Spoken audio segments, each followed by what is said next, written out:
Alright, we've got a pair of J. Crew soles here. We're going to replace the full soles and try to do the same combination heel.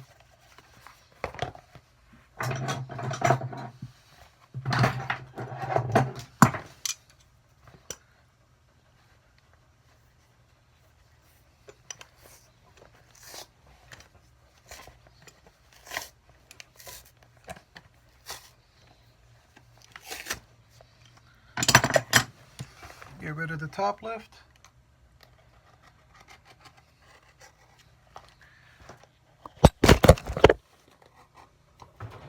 And we had a little malfunction.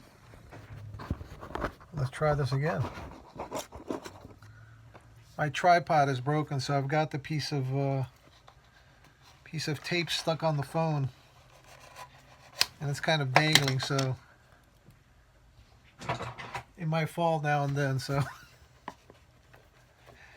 we gotta improvise.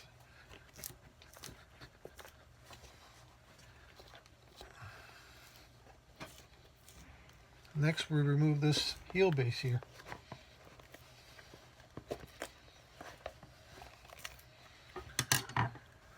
So once the heel base comes off, we're going to salvage this because we're going to keep it. We're going to reuse it.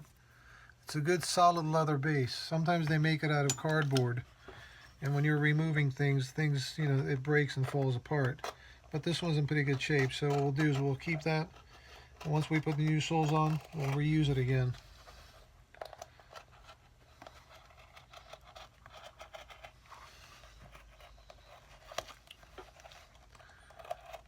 Time to remove the sole.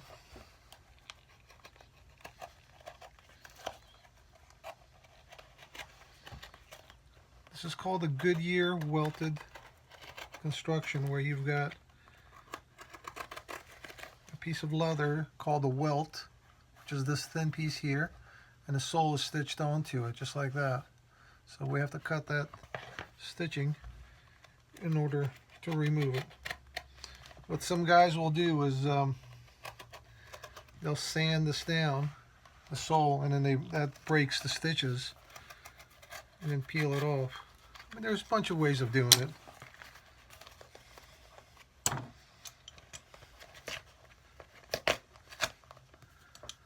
That's the old cork. We're going to replace that. Basically, that's just a filler between the footbed, okay, and the welt. See how it's got a little bit of a ditch there? The cork fills that in, so when you're stepping down, it's nice and smooth on the inside. Alright, let's continue. So now we have to cut a piece of cork to fill that in. Now again, there's lots of different ways of doing this. This is a cork sheet, right? I just cut some pieces and glue it in there. There's the manufacturers, they have what's called a hot cork. Basically, it's cork. It's hot. It's like it's not liquid. It's just kind of like a putty almost. They squirt it right into the cavity of the shoe, and they spread it out. They spread it out throughout the whole thing. Well, repair shops don't usually have those machines. The bottom line is that you're filling in the void with cork. Whether it's gooey cork, a sheet cork, really doesn't matter. As long as that you're replacing that with new cork, the end result is the same. Now some manufacturers offer recrafting. They'll tell you, no, it's better to do it their way because they want the business. The bottom line is that the shoe didn't have cork before, then you've got cork again. All right, let's continue. Now I won't bore you with the next process because it's kind of tedious to do. So whenever you have a Goodyear welted shoe that the sole is stitched on, you remove the old sole. You have to remove the old stitches that are on top of the welt, so you get to put on new row of stitches. Some people don't do that, which is not the right way to do it. it builds up on that little leather piece, and then eventually that falls apart. That needs to be replaced. So getting back to the tedious job. So basically just have to pick one stitch at a time like that. I mean, this takes I don't know, a couple of minutes, I guess. Now there is a machine that you can do this with, but not all jobs are a good candidate to use that machine. So I'm going to sip my coffee and pick these stitches, and I'll come back to you. Alright, so once we've got it glued, the shank is underneath. I put this piece of fabric here. It's almost like an anti-squeaking, like a little barrier between the metal shank and the sole. Now, you've got to inspect the welt before you glue it, obviously, to make sure everything is okay. The welt is basically the foundation of the shoe. If that's loose, you've got to stitch it now, because once the sole comes on, you can't get to those stitches. So everything looks to be okay. Alright. I use JR Leather. JR stands for John Rendenbach. It's a German product. I wet it down just to soften it so I can get a little bit more pliable. It's very hard, dense leather, very durable. It's a premium leather. We pay a price for it, but you know what? The longevity of the sole is much longer than most leathers. Now, if you don't know about JR, look it up. Just put JR Leather. An article should come up and read on it.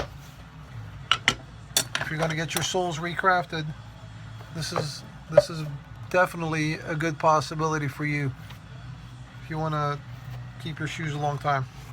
Alright, let's continue. Alright, so we've got the sole on.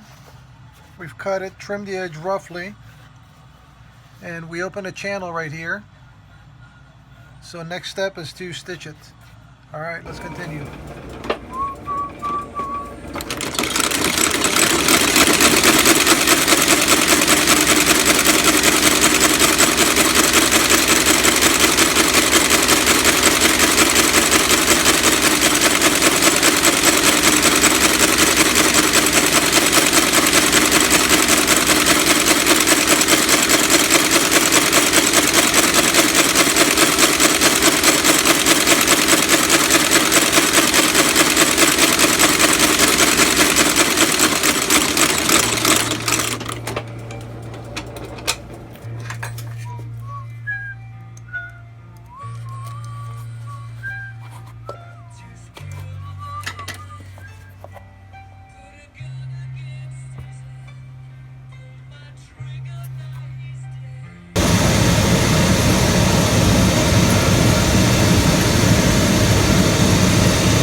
So at this stage we've got the edges trimmed, we've inked them.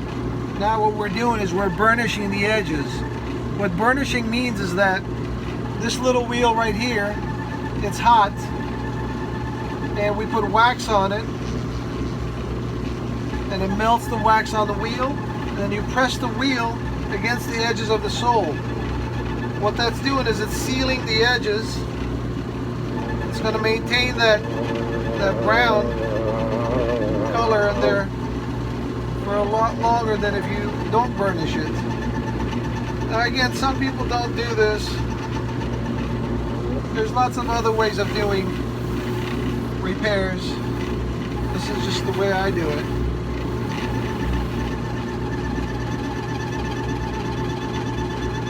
Nice smooth finish. Alright, next is the bottom stain. So we've got the bottom stain done. At this stage I've cleaned and conditioned the uppers. So the process of restoring the uppers has started at this stage. Now, what I'm going to do next, I'm going to put a little pattern on the sole. This is just for aesthetics. This is nothing really but for looks. This is called a bunk wheel. Well, it's going to do a job of a bunk wheel, but it started out as a fudge wheel. Fudge wheel is basically putting pattern on the welt right here.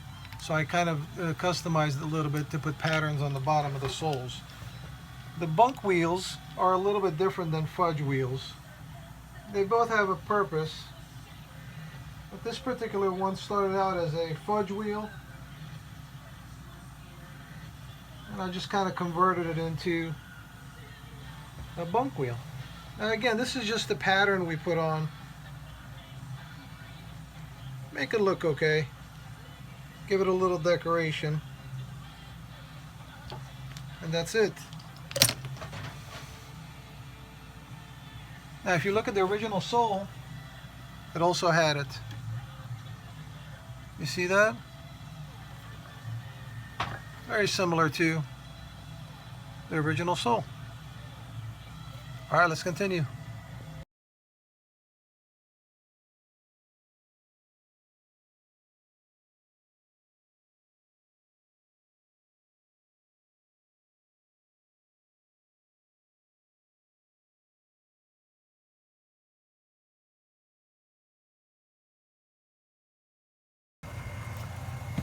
Alright, we are finished.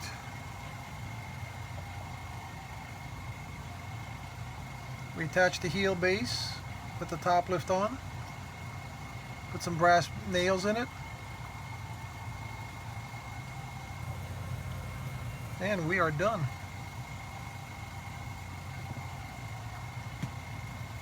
Alright, thanks for joining me. We'll see you again in the next project.